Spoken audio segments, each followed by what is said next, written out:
में संलेखना विधि से अपना शरीर त्याग दिया है और आज आप उनसे ये सीख सकते हैं कि समर्पण का शिखर कैसे प्राप्त होता है।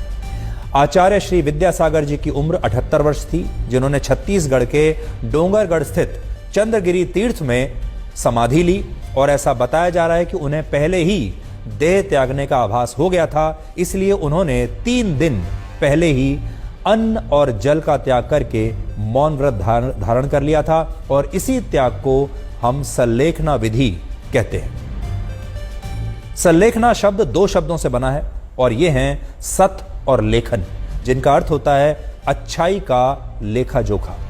ये जैन धर्म की एक पवित्र प्रथा है जिसमें स्वेच्छा से बिना शोक, कष्ट और दुख के मृत्यु को स्वीकार किया जाता है और आचार्य श्री विद्यासागर जी ने बिल्कुल ऐसा ही किया। आचार्य श्री विद्यासागर जी का जन्म वर्ष 1946 में कर्नाटक में हुआ था और वो विद्याधर से विद्यासागर बने थे और वर्ष 1972 में उन्हें आचार्य की पदवी मिली और उनका पूरा परिवार संन्यास ले चुका है। और सबसे बड़ी बात यह है कि दुनिया हमेशा से उनके जीवन को बड़ी अचरज की निगाहों से देखती आई है। उन्होंने हमेशा दुनिया को हैरान किया है। आचार्य श्री विद्यासागर जी का जीवन इतना विशाल और विचारों की गहराई से भरा हुआ था कि उन पर 56 PhDs हो चुकी हैं और उन्होंने भी 398 लोगों को दीक्षित किया, यानी उन्हें दीक्षा दी और वो अपने विचारों को लेकर हमेशा बहुत स्पष्ट रहे।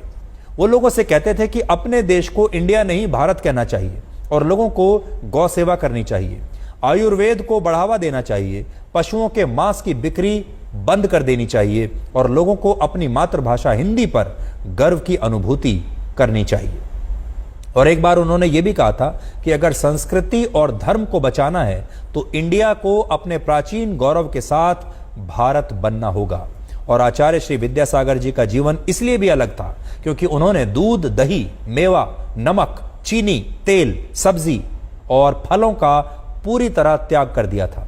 और लोग तो ये भी कहते हैं कि उन्होंने कभी पैसे को हाथ तक नहीं लगाया और सबसे बड़ी बात यह है कि वो सोते भी एक लकड़ी के तख्त पर थे और कभी भी उन्होंने अपने जीवन में गद्दे का इस्तेमाल नहीं किया।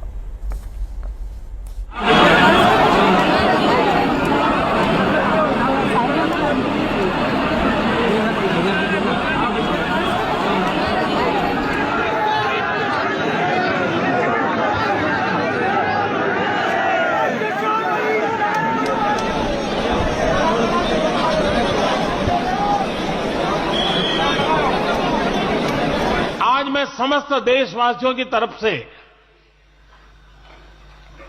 संत शिरोमणि आचार्य श्री